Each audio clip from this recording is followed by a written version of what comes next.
দলিল দিয়েছেন, তোমাদেরকে খালি পড়ে শুনাই দিব। এমন কোন বাপের বেটা আছো, আয় দোস্ত আয় তোরে শুনাই দেই। তুমি বলবা বেদাতি, মাজার পূজারি। আমরা বেদাতি নয়, আসল বেদাতি তোমরা। তোমরা তো বেদাতে চিনো না বেটা। বেদাত কারে বলে তুমি চিনো না, বেদাত কারে, বরং উল্টা আমাদের উপর তহমত দিচ্ছ।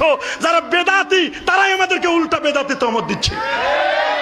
আমি পরশুদিন ওই যে মুফতি আমার একটা হাদিসের ভুল ধরেছিল, দেখলাম একটা জায়গায় বক্তব্য দিচ্ছে, কয় মিলাদুন নবী তো আমরা মানি।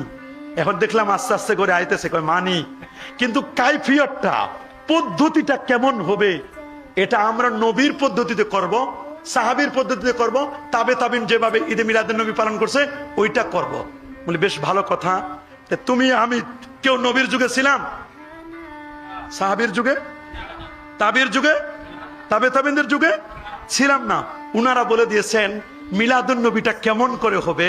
আল হাবিলুল ফতোয়া, বৈরতের সাপ, লিবানন, দারুল ফিক, প্রথম প্রকাশ 1424, প্রথম পৃষ্ঠা 200, প্রথম খণ্ড 221 পৃষ্ঠার মধ্যে মিলাদুন নবীটা কেমন হবে উনি একটা যুক্তি দিয়ে দিয়েছেন সুন্দর করে।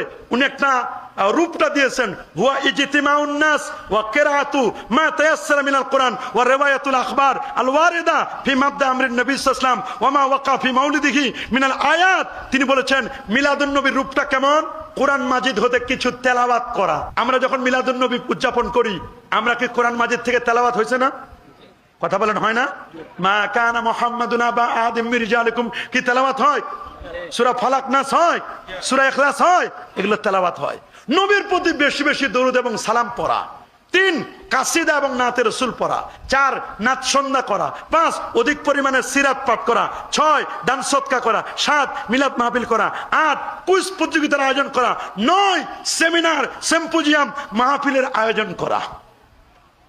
যদি বলো এই নামে নবীর যুগে ছিল না, আমরা বলবো তোমাদের সিরাতুন নবী, তোমাদের চিল্লা গাছ 1 সাল 2 সাল 3 সাল, এগুলোর বয়স, ইস্তেমা ময়দান, টঙ্গীর ইস্তেমা ময়দান, এটার বয়স তো 100 বছরও পুরা হয় নাই। তোমরা বলে এটা নতুন উদ্ভাবন, আল্লামা সৈয়দ কুকুবরি তিনি এটাকে। তোমরা তো বেদাতে চিনো না বেটা। বেদাত কারে বলে তুমি চিনো না, বেদাত কারে, বরং উল্টা আমাদের উপর তহমত দিচ্ছ। যারা বেদাতি তারাই আমাদেরকে উল্টা বেদাতি তহমত দিচ্ছে। আমি পরশুদিন ওই যে মুফতি আমার একটা হাদিসের ভুল ধরেছিল, দেখলাম একটা জায়গায় বক্তব্য দিচ্ছে, কয় মিলাদুন নবী তো আমরা মানি। এখন দেখলাম আস্তে আস্তে করে আইতেছে, কয় মানি, কিন্তু কাইফিয়তটা, পদ্ধতিটা কেমন হবে।